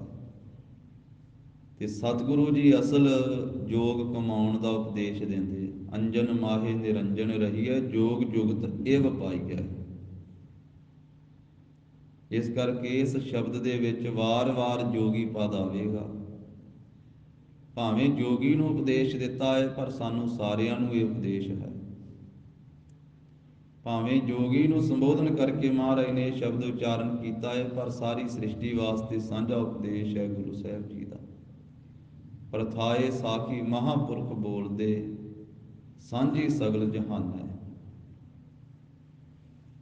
ਜੋਗੀ ਲੋਕ ਕੰਨਾਂ ਵਿੱਚ ਮੁੰਦਰਾਂ ਪਾਉਂਦੇ ਹਨ, ਬਲੌਰ ਦੀਆਂ, ਕੰਨ ਵਿੰਨ ਕਰਕੇ, ਸਾਬਤ ਸੂਰਤ ਨੂੰ ਵਿਗਾੜ ਕਰਕੇ। ਸਤਿਗੁਰੂ ਜੀ ਦੱਸ ਰਹੇ ਆ ਵੀ ਕਿਹੜੀਆਂ ਮੁੰਦਰਾਂ ਪਾਉਣੀਆਂ ਚਾਹੀਦੀਆਂ।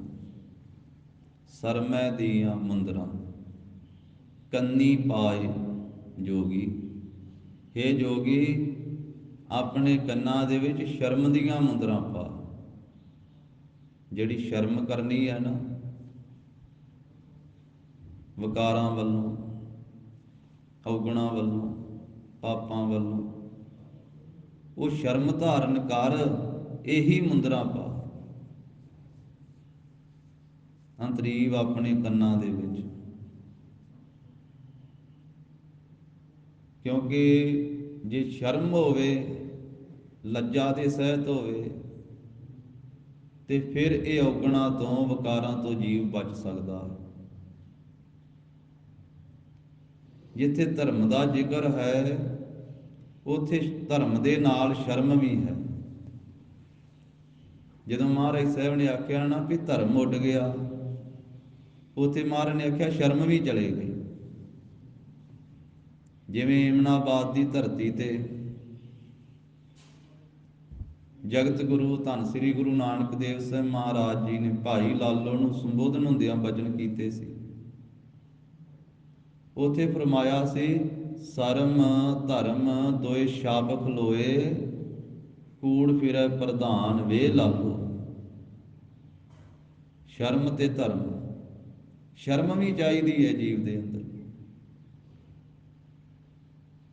ਸ਼ਰਮ ਹੋਵੇਗੀ ਤੇ ਫਿਰ ਹੀ ਇਹ ਔਗੁਣਾਂ ਤੋਂ ਬਚ ਸਕਦਾ। ਤਾਂ ਸਤਿਗੁਰੂ ਕਹਿੰਦੇ ਜਿਹੜੀ ਲੱਜਾ ਧਾਰਨ ਕਰਨੀ ਹੈ, ਸ਼ਰਮ ਧਾਰਨ ਕਰਨੀ, ਇਹ ਸ਼ਰਮ ਦੀਆਂ ਮੁੰਦਰਾਂ ਪਾਉਣਾ ਕਰ। ਹੇ ਜੋਗੀ, ਜਿਵੇਂ ਜਗਤ ਗੁਰੂ ਜੀ ਨੇ ਆਖਿਆ ਸੰਤੋਖ ਦੀਆਂ ਮੁੰਦਰਾਂ ਧਾਰਨ ਕਰ। ਜਪਜੀ ਸਾਹਿਬ 'ਚ ਆਪਾਂ ਪੜ੍ਹਦੇ ਹਾਂ, ਮੁੰਦਾ ਸੰਤੋਖ, ਸਰਮ ਪਤ ਝੋਲੀ, ਧਿਆਨ ਕੀ ਕਰਹਿ ਵਿਭੂਤ, ਖਿੰਥਾ ਕਾਲ ਕੁਆਰੀ ਕਾਇਆ, ਜੁਗਤ ਡੰਡਾ ਪ੍ਰਤੀਤ, ਆਈ ਪੰਥੀ ਸਗਲ ਜਮਾਤੀ, ਮਨ ਜੀਤੈ ਜਗ ਜੀਤ, ਆਦੇਸ ਤਿਸੈ ਆਦੇਸ, ਆਦ ਅਨੀਲ ਅਨਾਦ ਅਨਾਹਤ, ਜੁਗ ਜੁਗ ਏਕੋ ਵੇਸ। ਉਹ ਵੀ ਜੋਗੀਆਂ ਨੂੰ ਸੰਬੋਧਨ ਹੋ ਕੇ ਸਿੱਧਾ ਨਾਥਾਂ ਨੂੰ ਉਪਦੇਸ਼ ਦਿੱਤਾ ਸੀ ਮਹਾਰਾਜ। ਇਸੇ ਗਰੀਬ ਨਵਾਜ ਕਹਿੰਦੇ ਹਨ ਕਿ ਹੇ ਜੋਗੀ, ਤੂੰ ਸ਼ਰਮ ਧਾਰਨ ਕਰ, ਇਹ ਮੁੰਦਰਾਂ ਆਪਣੇ ਅੰਤਰੀਵ ਕੰਨਾਂ ਵਿੱਚ ਪਾਉਣਾ ਕਰ। ਤੇ ਸਰਮ ਨਾਮ ਵੈਰਾਗ ਦਾ ਵੀ ਹੈ। ਜੋ ਵਿਸ਼ਿਆਂ ਵੱਲੋਂ ਵੈਰਾਗ ਧਾਰਨ ਕਰਨਾ ਹੈ, ਇਹ ਵੈਰਾਗ ਦੀਆਂ ਮੁੰਦਰਾਂ ਆਪਣੇ ਕੰਨਾਂ ਵਿੱਚ ਜੋਗੀ ਪਾਉਣਾ ਕਰ। ਖਿੰਥਾ ਕਰ ਤੂੰ ਦਇਆ। ਖਿੰਥਾ ਨਾਮ ਹੈ ਖਫਣੀ ਦਾ। ਜੋ ਜੋਗੀ ਲੋਕ ਉਹ ਖਿੰਥਾ ਖਫਣੀ ਪਾਉਂਦੇ ਹਨ। ਅੱਧਾ ਸੀਤਾ ਜਿਹਾ ਚੋਲਾ ਹੁੰਦਾ ਹੈ, ਛੋਟਾ ਜਿਹਾ, ਉਹਨੂੰ ਖਿੰਥਾ ਕਹਿੰਦੇ ਹਨ, ਖਫਣੀ ਵੀ ਕਹਿ ਦਿੰਦੇ ਆ। ਤਾਂ ਮਹਾਰਾਜ ਸਾਹਿਬ ਕਹਿੰਦੇ ਵੀ ਜਿਹੜੀ ਤੂੰ ਦਇਆ ਕਰਨੀ ਹੈ ਨਾ ਸਾਰਿਆਂ ਦੇ ਉੱਤੇ, ਇਹ ਖਿੰਥਾ, ਇਹ ਖਫਣੀ ਧਾਰਨ ਕਰ। ਇਹ ਆਪਣੇ ਸਰੀਰ ਉੱਤੇ ਖਫਣੀ ਧਾਰਨ ਕਰ, ਵਸਤਰ ਧਾਰਨ ਕਰ, ਖਿੰਥਾ ਧਾਰਨ ਕਰ, ਜੋ ਸਾਰਿਆਂ ਉੱਤੇ ਦਇਆ ਕਰਨੀ ਹੈ। ਤਾਂ ਦਇਆ ਵੀ ਕਿਸ ਤਰ੍ਹਾਂ ਦੀ? ਕਈ ਲੋਕ ਤਾਂ ਮੂੰਹ ਦੇ ਉੱਤੇ ਪੱਟੀ ਵੀ ਬੰਨ੍ਹਦੇ ਹਨ, ਤਾਂ ਉਹ ਵੀ ਇਹ ਗੱਲ ਮੰਨਦੇ, ਕਹਿੰਦੇ ਵੀ ਅਸੀਂ ਜੀਵਾਂ ਉੱਤੇ ਦਇਆ ਕਰਨ ਵਾਸਤੇ ਆਪਣੇ ਮੂੰਹ ਤੇ ਪੱਟੀ ਬੰਨ੍ਹਦੇ ਹਾਂ, ਕਿ ਸਾਹ ਲੈਣ ਦੇ ਨਾਲ ਕੋਈ ਜੀਵ ਅੰਦਰ ਨਾ ਚਲੇ ਜਾਵੇ, ਉਹਦੀ ਮੌਤ ਨਾ ਹੋ ਜਾਵੇ। ਪਰ ਇਸ ਤਰ੍ਹਾਂ ਦੀ ਦਇਆ ਗੁਰੂ ਸਾਹਿਬ ਜੀ ਨੇ ਨਹੀਂ ਦੱਸੀ। ਮਹਾਰਾਜ ਸਾਹਿਬ ਜੀ ਨੇ ਆਖਿਆ ਭੁੱਖੇ ਨੂੰ ਪ੍ਰਸ਼ਾਦਾ ਛਕਾ, ਪਿਆਸੇ ਨੂੰ ਜਲ ਛਕਾ, ਲੋੜਵੰਦ ਨੂੰ ਵਸਤਰ ਦੇ। ਔਰ ਇਸੇ ਤਰ੍ਹਾਂ ਹੋਰ ਵੀ ਲੋੜਵੰਦ ਦੀ ਜੋ ਸੰਸਾਰ ਦੇ ਵਿੱਚ ਦੁਨੀਆ ਸੇਵ ਕਮਾਈ ਹੈ, ਤਾਂ ਦਰਗਹਿ ਬੈਸਣ ਪਾਈਐ, ਐਸੀ ਦਇਆ ਕਰ। ਜਿਵੇਂ ਭਾਈ ਸਾਹਿਬ ਭਾਈ ਤਾਰੂ ਸਿੰਘ ਜੀ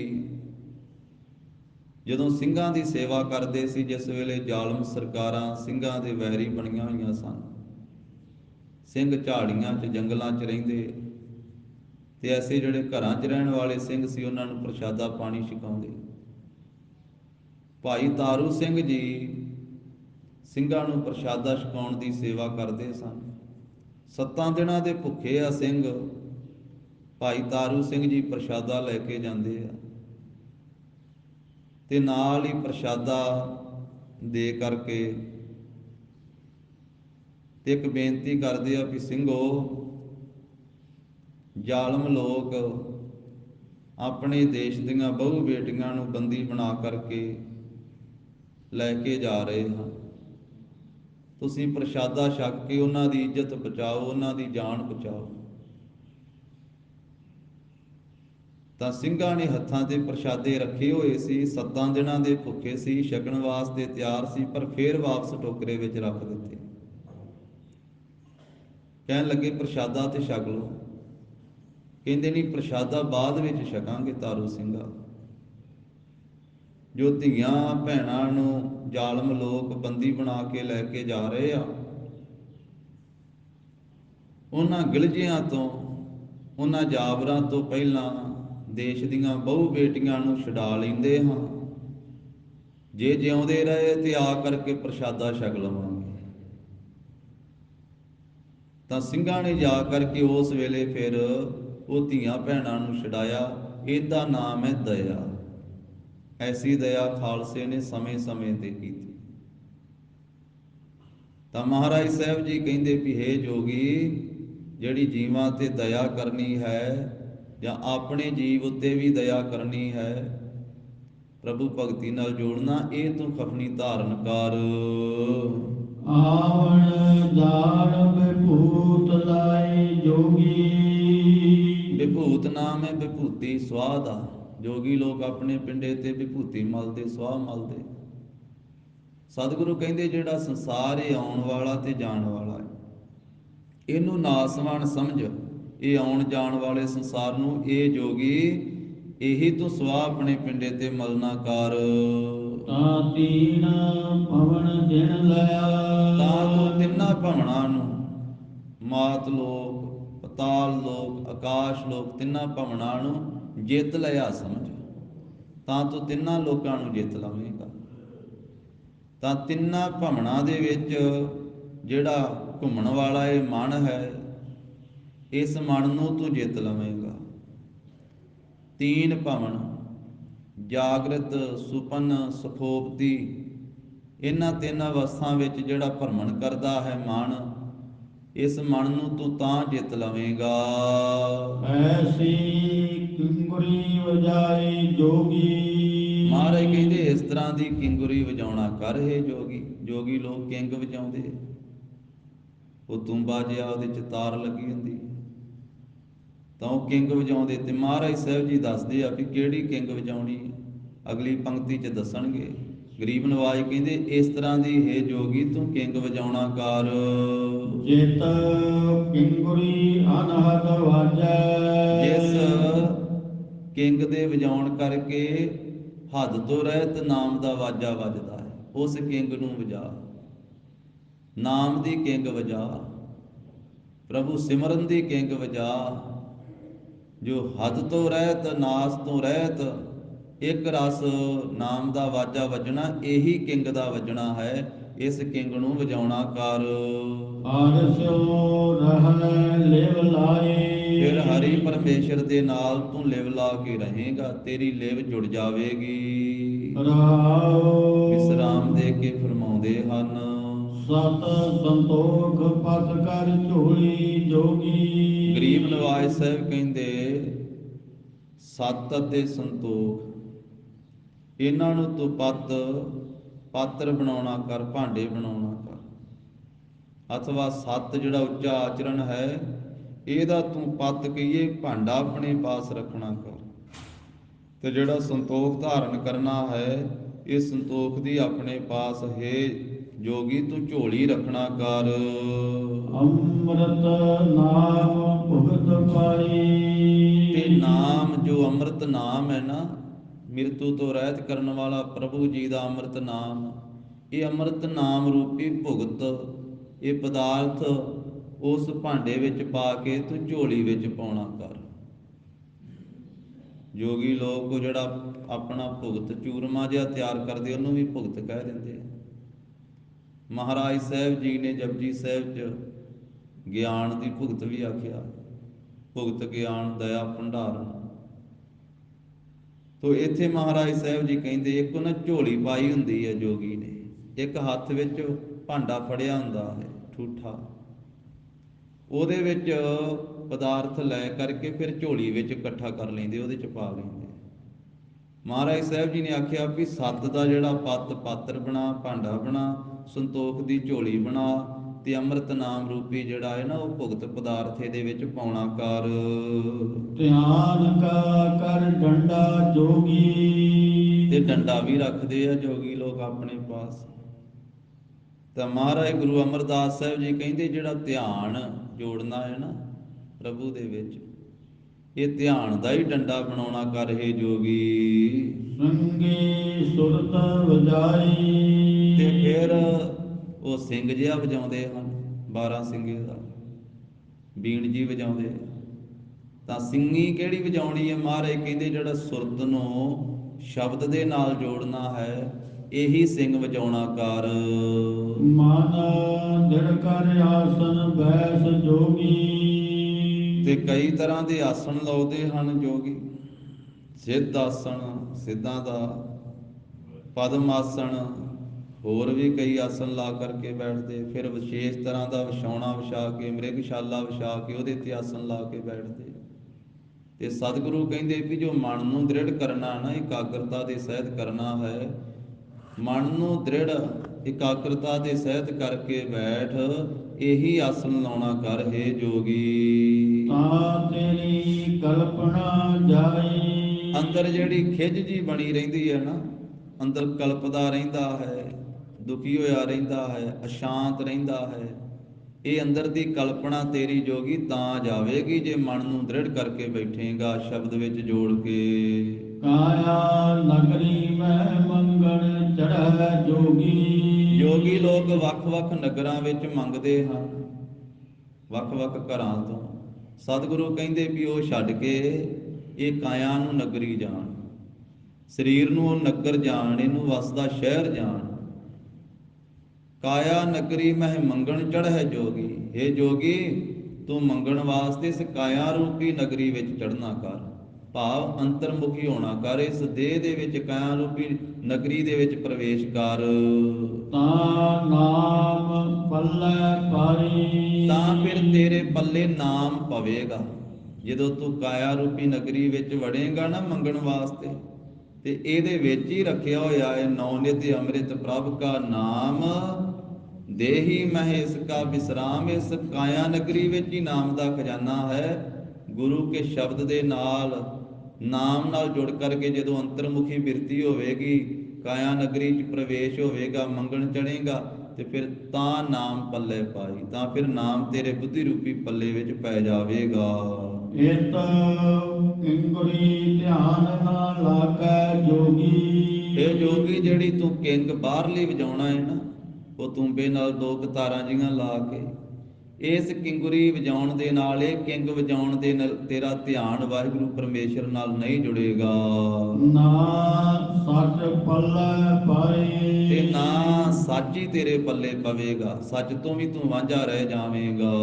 ਇਤ ਕਿੰਗੁਰੀ ਸਾਧ ਨ ਆਵੈ ਜੋਗੀ। ਇਹ ਬਾਹਰਲੀ ਕਿੰਗ ਵਜਾਉਣ ਨਾਲ, ਜਿਹੜੀ ਤਾਰਾਂ ਵਾਲੀ ਉਹ ਤੂੰਬਾ ਜਿਹਾ ਵਜਾਉਣਾ ਹੈ ਨਾ ਜੋਗੀ, ਇਸ ਵਜਾਉਣ ਨਾਲ ਤੇਰੇ ਮਨ ਨੂੰ ਸਦੀਵੀ ਸ਼ਾਂਤੀ ਨਹੀਂ ਆਵੇਗੀ। ਅਭਿਮਾਨ ਨਾ ਵਿੱਚ ਹੋ ਜਾਏ। ਤੇ ਨਾ ਹੀ ਇਹ ਜੋਗੀ ਪੁਣੇ ਦਾ ਜਿਹੜਾ ਅਭਿਮਾਨ ਹੈ, ਤਿਆਗ ਪੁਣੇ ਦਾ ਅਭਿਮਾਨ ਹੈ, ਇਹ ਹੰਕਾਰ ਵੀ ਹਿਰਦੇ ਦੇ ਵਿੱਚੋਂ ਨਹੀਂ ਜਾਵੇਗਾ।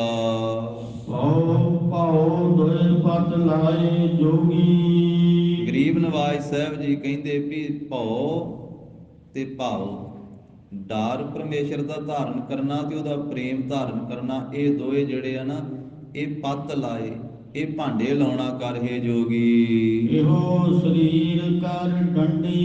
ਇਹ ਜਿਹੜਾ ਸਰੀਰ ਹੈ ਨਾ, ਇਸ ਸਰੀਰ ਨੂੰ ਹੀ ਡੰਡੀ ਕਰਨਾ ਕਰ। ਇਸ ਡੰਡੀ ਦੇ ਨਾਲ ਉਹ ਦੋਵੇਂ ਪੱਤ ਕਹੀਏ ਭਾਂਡੇ ਲਾਉਣਾ ਕਰ।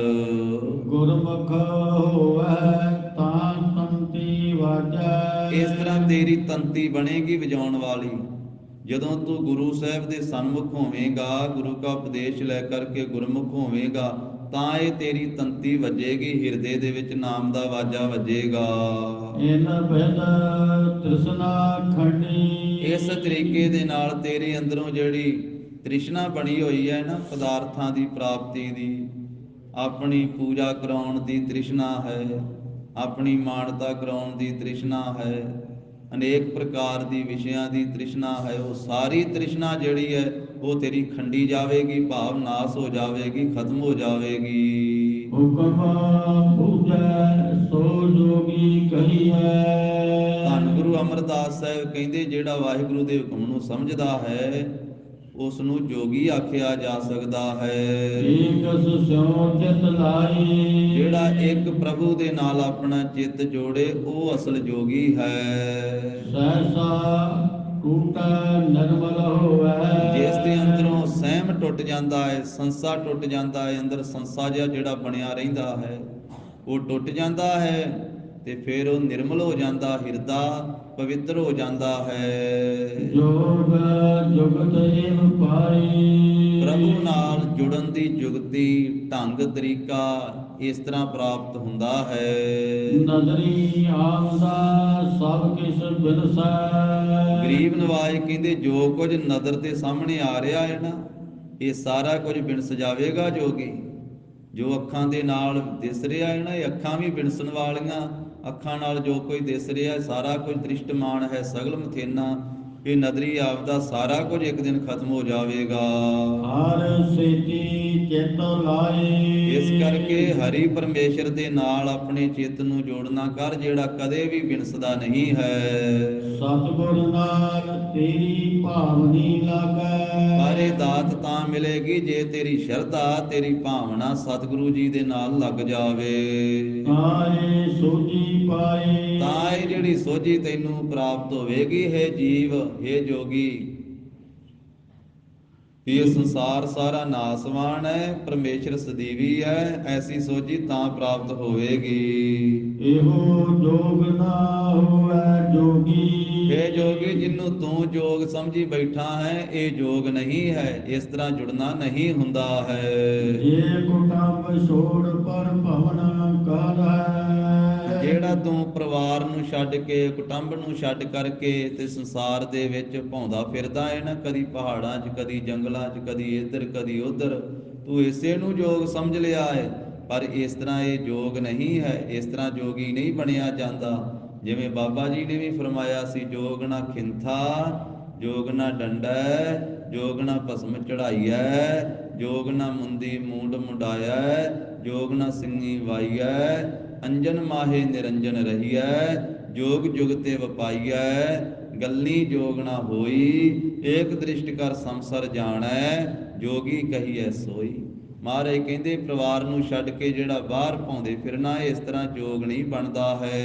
ਗੁਰੇ ਸਰੀਰ ਮੈਂ ਹਰ ਹਰ ਨਾਮ, ਗੁਰ ਪ੍ਰਸਾਦੀ ਆਪਣਾ ਹਰ ਪ੍ਰਭ ਲੈ। ਗਰੀਬ ਨਵਾਜ ਕਹਿੰਦੇ, ਰਵੇ ਗ੍ਰਹਿ ਘਰ ਦੇ ਵਿੱਚ ਤੇ ਆਪਣੇ ਸਰੀਰ ਦੇ ਵਿੱਚ ਹੀ ਹਰ ਹਰ ਪਰਮੇਸ਼ਰ ਵਾਹਿਗੁਰੂ ਜੀ ਦਾ ਜੋ ਨਾਮ ਹੈ ਅੰਦਰ ਹੀ ਵਸਿਆ ਹੋਇਆ ਹੈ। ਗੁਰ ਪ੍ਰਸਾਦੀ, ਗੁਰੂ ਦੀ ਕਿਰਪਾ ਦਾ ਪਾਤਰ ਬਣ ਕੇ ਆਪਣੇ ਹਰੇ ਪ੍ਰਭੂ ਨੂੰ ਪ੍ਰਾਪਤ ਕਰੇ। ਵਾਹਿਗੁਰੂ ਜੀ ਦੇ ਨਾਮ ਨੂੰ ਗ੍ਰਹਿ ਘਰ ਵਿੱਚ ਰਹਿ ਕਰਕੇ ਸਰੀਰ ਦੇ ਵਿੱਚ ਹੀ ਉਸ ਨਾਮ ਦੀ ਪ੍ਰਾਪਤੀ ਹੋਵੇਗੀ ਗੁਰੂ ਕੀ ਕਿਰਪਾ ਦੇ ਨਾਲ। ਇਸ ਤਰ੍ਹਾਂ ਜੁੜਿਆ ਜਾਵੇਗਾ, ਇਸ ਤਰ੍ਹਾਂ ਜੋਗੀ ਬਣੇਗਾ। ਇਹੋ ਜਗਤ ਮਿੱਟੀ ਕਾ ਪੁਤਲਾ ਜੋਗੀ। ਇਹ ਜੋਗੀ, ਇਹ ਜਿਹੜਾ ਸਾਰਾ ਸੰਸਾਰ ਹੈ ਮਿੱਟੀ ਦਾ ਪੁਤਲਾ ਹੈ। ਇਹ ਮਿੱਟੀ ਦਾ ਸਾਰਾ ਬਣਾਇਆ ਹੋਇਆ ਹੈ ਸੰਸਾਰ ਪਰਮੇਸ਼ਰ ਨੇ। ਤੇ ਇਸ ਗੱਲ ਨੂੰ ਜਿਹੜਾ ਸਮਝ ਲਵੇ ਉਹ ਜੋਗੀ ਹੈ ਕਿ ਇਹ ਮਿੱਟੀ ਦਾ ਪੁਤਲਾ ਹੈ, ਇਹਨੇ ਮਿੱਟੀ ਵਿੱਚ ਮਿਲ ਜਾਣਾ, ਸਾਰਾ ਕੁਝ ਮਿੱਟੀ ਚੋਂ ਹੀ ਪੈਦਾ ਕੀਤਾ ਹੈ ਤੇ ਮਿੱਟੀ ਰੂਪ ਹੈ, ਨਾਸ ਹੋਣ ਵਾਲਾ ਹੈ। ਜਿਵੇਂ ਮਹਾਰਾਜ ਨੇ ਆਖਿਆ ਮਾਟੀ ਕਾ ਪੁਤਰਾ ਕੈਸੇ ਨਚਤ ਹੈ, ਮਿੱਟੀ ਦਾ ਪੁਤਲਾ ਹੀ ਨੱਚਦਾ ਫਿਰਦਾ। ਪੰਜਾਂ ਤੱਤਾਂ ਦੀ ਮਿੱਟੀ ਲਾਈ ਹੋਈ ਹੈ ਸਾਰੇ ਸੰਸਾਰ ਨੂੰ, ਇਹ ਸੰਸਾਰ ਮਿੱਟੀ ਦਾ ਪੁਤਲਾ ਹੈ ਜਗਤ। ਇਸ ਮੈਂ ਰੋਗ ਵੱਡਾ ਤ੍ਰਿਸ਼ਨਾ ਮਾਇਆ। ਤੇ ਇਸ ਮਿੱਟੀ ਦੇ ਪੁਤਲੇ ਦੇ ਵਿੱਚ, ਸੰਸਾਰ ਦੇ ਵਿੱਚ ਵੱਡਾ ਰੋਗ ਹੈ ਤ੍ਰਿਸ਼ਨਾ ਦਾ, ਜੋ ਮਾਇਆ ਦੀ ਤ੍ਰਿਸ਼ਨਾ ਲੱਗੀ ਰਹਿੰਦੀ ਹੈ ਹਰ ਵੇਲੇ।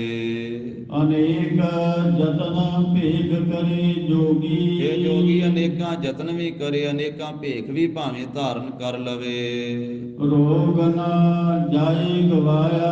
ਪਰ ਉਹ ਇਸ ਤਰੀਕੇ ਨਾਲ ਭੇਖਾਂ ਦੇ ਨਾਲ, ਯਤਨਾਂ ਦੇ ਨਾਲ ਤ੍ਰਿਸ਼ਨਾ ਦਾ ਰੋਗ, ਹਉਮੈ ਦਾ ਰੋਗ ਗਵਾਇਆ ਨਹੀਂ ਜਾਂਦਾ ਹੈ। ਹਰਿ ਕਾ ਨਾਮ ਔਖਦ ਹੈ ਜੋਗੀ। ਇਹ ਜੋਗੀ ਹਰੀ ਪਰਮੇਸ਼ਰ ਦਾ ਨਾਮ ਔਖਦ ਹੈ, ਨਾਮ ਦਵਾਈ ਹੈ, ਤ੍ਰਿਸ਼ਨਾ ਰੂਪੀ ਰੋਗ ਨੂੰ ਖਤਮ ਕਰਨ ਵਾਲੀ। ਜਿਸਨੋ ਮਨ ਵਸਾਏ। ਜਿਸ ਉੱਤੇ ਗੁਰੂ ਸਾਹਿਬ ਕਿਰਪਾ ਕਰਦੇ ਹਨ ਉਹ ਨਾਮ ਦਾ ਮੰਨਣ ਕਰਦਾ ਹੈ, ਨਾਮ ਨੂੰ ਮੰਨ ਕੇ ਨਾਮ ਨੂੰ ਮਨ ਵਿੱਚ ਵਸਾ ਲੈਂਦਾ ਹੈ, ਤੇ ਨਾਮ ਹੀ ਦਵਾਈ ਹੈ ਤ੍ਰਿਸ਼ਨਾ ਰੂਪੀ ਰੋਗ ਨੂੰ ਖਤਮ ਕਰਨ ਦੀ। ਗੁਰਮੁਖ ਹੋਵੇ ਸੋਈ ਬੂਝੈ। ਜਿਹੜਾ ਗੁਰੂ ਸਾਹਿਬ ਜੀ ਦੇ ਸਨਮੁਖ ਹੁੰਦਾ ਹੈ, ਆਪਣੀ ਚਿੱਤ ਬਿਰਤੀ ਨੂੰ ਗੁਰੂ ਸਾਹਿਬ ਦੇ ਸ਼ਬਦ ਨਾਲ ਜੋੜਦਾ ਹੈ, ਉਹ ਗੁਰਮੁਖ ਹੁੰਦਾ ਹੈ, ਉਹੀ ਇਸ ਗੱਲ ਨੂੰ ਬੁੱਝਦਾ ਹੈ, ਉਹੀ ਨਾਮ ਰੂਪੀ ਦਵਾਈ ਨੂੰ ਸਮਝਦਾ ਹੈ। ਜੋਗ ਜੁਗਤ ਸੋ ਪਾਏ। ਉਹ ਜੀ ਫਿਰ ਜੋਗ ਦੀ ਜੁਗਤੀ ਪਾ ਲੈਂਦਾ ਹੈ। ਉਹ ਪਰਮੇਸ਼ਰ ਨਾਲ ਜੁੜਨ ਦਾ ਜਿਹੜਾ ਢੰਗ ਤਰੀਕਾ ਹੈ, ਜੁਗਤ ਹੈ, ਉਸ ਨੂੰ ਪ੍ਰਾਪਤ ਕਰ ਲੈਂਦਾ ਹੈ। ਜੋਗ ਕਾ ਮਾਰਗ ਬਿਕਮੈ ਜੋਗੀ। ਇਹ ਜੋਗੀ ਜਿਹੜਾ ਪਰਮੇਸ਼ਰ ਨਾਲ ਜੁੜਨ ਦਾ ਮਾਰਗ ਹੈ ਨਾ, ਰਸਤਾ, ਜੋਗ ਦਾ ਮਾਰਗ, ਉਹ ਬੜਾ ਬਿਖਮ ਹੈ, ਬਹੁਤ ਔਖਾ ਹੈ। ਜਿਸਨੋ ਨਦਰ ਕਰੇ ਸੋ ਪਾਏ। ਜਿਸ ਉੱਤੇ ਵਾਹਿਗੁਰੂ ਪਰਮੇਸ਼ਰ ਆਪਣੀ ਮਿਹਰ ਦੀ ਨਜ਼ਰ ਕਰੇ ਉਹੀ ਜੋਗ ਦਾ ਮਾਰਗ ਪ੍ਰਾਪਤ ਕਰਦਾ ਹੈ। ਭਾਵ ਉਹੀ ਜੁੜ ਸਕਦਾ ਪਰਮੇਸ਼ਰ ਦੇ ਨਾਲ ਜਿਹਦੇ ਉੱਤੇ ਪਰਮੇਸ਼ਰ ਆਪ ਨਜ਼ਰ ਕਰੇ। ਅੰਤਰ ਬਾਹਰੇ ਕੋ ਵੇਖੈ। ਜਿਹਦੇ ਉੱਤੇ ਨਜ਼ਰ ਹੁੰਦੀ ਹੈ ਪ੍ਰਭੂ ਦੀ, ਉਹ ਫਿਰ ਅੰਦਰ ਬਾਹਰ ਇੱਕ ਨੂੰ ਤੱਕਦਾ ਹੈ, ਇੱਕ ਨੂੰ ਵੇਖਦਾ ਵਾਹਿਗੁਰੂ ਜੀ ਨੂੰ। ਵਿੱਚੋਂ ਭਰਮ ਚੁਕਾਏ। ਉਹ ਆਪਣੇ ਹਿਰਦੇ ਦੇ ਵਿੱਚੋਂ ਸਾਰੇ ਭਰਮ ਭੁਲੇਖੇ ਨਿਵਰਤ ਕਰ ਦਿੰਦਾ, ਚੁਕਾ ਦਿੰਦਾ ਹੈ, ਖਤਮ ਕਰ ਦਿੰਦਾ ਹੈ। ਵੇਨ ਵਜਾਈ ਕਿੰਗੁਰੀ ਵਾਜਾ ਜੋਗੀ।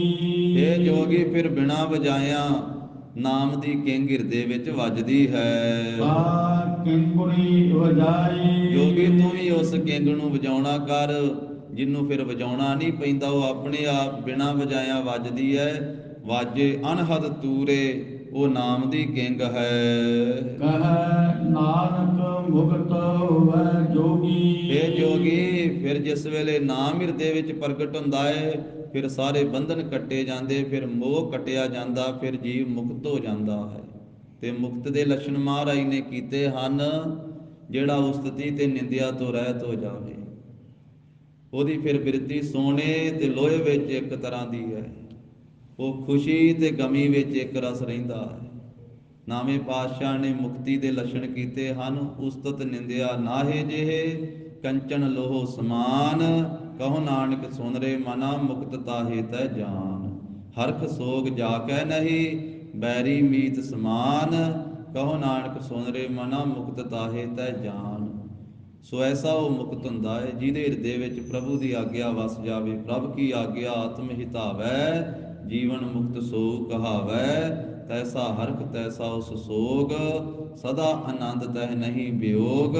ਤੈਸਾ ਸਵਰਨ ਤੈਸੀ ਉਸ ਮਾਟੀ, ਤੈਸਾ ਅੰਮ੍ਰਿਤ ਤੈਸੀ ਬਿਖ ਖਾਟੀ। ਤੈਸਾ ਮਾਨ ਤੈਸਾ ਅਭਿਮਾਨ, ਤੈਸਾ ਰੰਕ ਤੈਸਾ ਰਾਜਾਨ। ਜੋ ਵਰਤਾਏ ਸਾਈ ਜੁਗਤ, ਨਾਨਕ ਉਹ ਪੁਰਖ ਕਹੀਐ ਜੀਵਨ ਮੁਕਤ।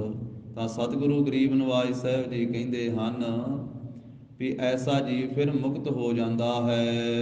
ਸਾਚੇ ਰਹਿ ਸਮਾਏ। ਤਾਂ ਫਿਰ ਉਹ ਸਦਾ ਸੱਚੇ ਪ੍ਰਭੂ ਦੇ ਨਾਲ ਸਮਾਇਆ ਰਹਿੰਦਾ ਹੈ, ਲੀਨ ਹੋਇਆ ਰਹਿੰਦਾ ਹੈ। ਜਿਹਦੇ ਉੱਤੇ ਗੁਰੂ ਕੀ ਕਿਰਪਾ ਹੋਵੇ ਉਹਦੇ ਸਾਰੇ ਬੰਧਨ ਟੁੱਟ ਜਾਂਦੇ ਹਨ। ਗੁਰ ਕਿਰਪਾ ਜਿਹੇ ਨਰ ਕਉ ਕੀਨੀ, ਤੇ ਇਹ ਜੁਗਤ ਪਛਾਨੀ। ਨਾਨਕ ਲੀਨ ਭਇਓ ਗੋਬਿੰਦ ਸਿਓ, ਜਿਉ ਪਾਣੀ ਸੰਗ ਪਾਣੀ। ਧੰਨ ਸ੍ਰੀ ਗੁਰੂ ਅਮਰਦਾਸ ਸਾਹਿਬ ਮਹਾਰਾਜ ਨੇ ਜੋਗੀ ਨੂੰ ਉਪਦੇਸ਼ ਦੇ ਕਰਕੇ ਜੋ ਅਸਲ ਯੋਗ ਹੈ, ਗੁਰਮਤਿ ਦਾ ਯੋਗ ਹੈ, ਗੁਰੂ ਨਾਨਕ ਸਾਹਿਬ ਜੀ ਦੇ ਘਰ ਦਾ ਯੋਗ ਹੈ, ਉਹ ਦੱਸਿਆ ਵੀ ਘਰ ਛੱਡਣ ਦੀ ਲੋੜ ਨਹੀਂ, ਘਰ ਬੈਠੇ ਗੁਰੂ ਤੇ ਆਏ ਹੋ। ਘਰ ਵਿੱਚ ਰਹਿ ਕੇ, ਗ੍ਰਸਤ ਵਿੱਚ ਰਹਿ ਕੇ, ਪਰਿਵਾਰ ਵਿੱਚ ਰਹਿ ਕੇ, ਪ੍ਰਭੂ ਨਾਲ ਜੁੜ ਕਰਕੇ ਇਸ ਤਰ੍ਹਾਂ ਮਹਾਰਾਜ ਕਹਿੰਦੇ ਜੋਗੀ ਬਣ ਸਕਦੇ। ਅੰਜਨ ਮਾਹੇ ਨਿਰੰਜਨ ਰਹੀਐ, ਜੋਗ ਜੁਗਤ ਇਵ ਪਾਈਐ।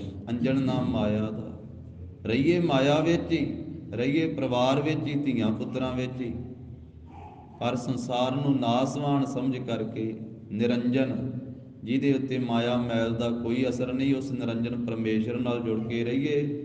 ਇਸ ਤਰ੍ਹਾਂ ਮਹਾਰਾਜ ਕਹਿੰਦੇ ਜੋਗੀ ਬਣੀਦਾ। ਜੋਗ ਨਾ ਭਗਵੀ ਕੱਪੜੀ, ਜੋਗ ਨਾ ਮੈਲੇ ਵੇਸ, ਨਾਨਕ ਘਰ ਬੈਠਿਆਂ ਜੋਗ ਪਾਈਐ, ਸਤਿਗੁਰ ਕੈ ਉਪਦੇਸ਼। ਪਰ ਸਤਿਗੁਰੂ ਜੀ ਦੇ ਉਪਦੇਸ਼ ਨਾਲ, ਜਿੰਨਾ ਚਿਰ ਗੁਰੂ ਕਾ ਉਪਦੇਸ਼ ਨਹੀਂ ਹਿਰਦੇ ਵਸਦਾ, ਉਹਨਾਂ ਚਿਰ ਕੋਈ ਘਰੇ ਵੀ ਜੋਗੀ ਨਹੀਂ ਬਣ ਸਕਦਾ ਤੇ ਬਾਹਰ ਵੀ ਜੋਗੀ ਨਹੀਂ ਬਣ ਸਕਦਾ। ਤੋ ਸਤਿਗੁਰੂ ਜੀ ਨੇ ਰਾਜੇ ਜੋਗੀ ਬਣਾਇਆ ਹੈ। ਮਹਾਰਾਜ ਸਾਹਿਬ ਜੀ ਦੇ ਪਵਿੱਤਰ ਸ਼ਬਦ ਦੀ ਵਿਚਾਰ ਸਾਂਝੀ ਕਰਦਿਆਂ ਹੋਈਆਂ ਭੁੱਲਾਂ ਚੁੱਕਾਂ ਦੀ ਸਤਿਗੁਰੂ ਜੀ ਗੁਰ ਸੰਗਤ ਜੀ ਖਿਮਾ ਦੇਣੀ। ਦੇਹੋ ਸੱਜਣ ਅਸੀਸ ਅੜੀਆਂ, ਜਿਉ ਹੋਵੇ ਸਾਹਿਬ ਸਿਉ ਮੇਲ। ਵੇਣ ਵਜਾਈ ਕਿੰਗੁਰੀ ਵਾਜੈ ਜੋਗੀ, ਸਾ ਕਿੰਗੁਰੀ ਵਜਾਈ। ਕਹੈ ਨਾਨਕ ਮੁਕਤ ਹੋਵੈ ਜੋਗੀ, ਸਾਚੇ ਰਹਿ ਸਮਾਏ। ਵਾਹਿਗੁਰੂ ਜੀ ਕਾ ਖਾਲਸਾ, ਵਾਹਿਗੁਰੂ ਜੀ ਕੀ ਫਤਿਹ।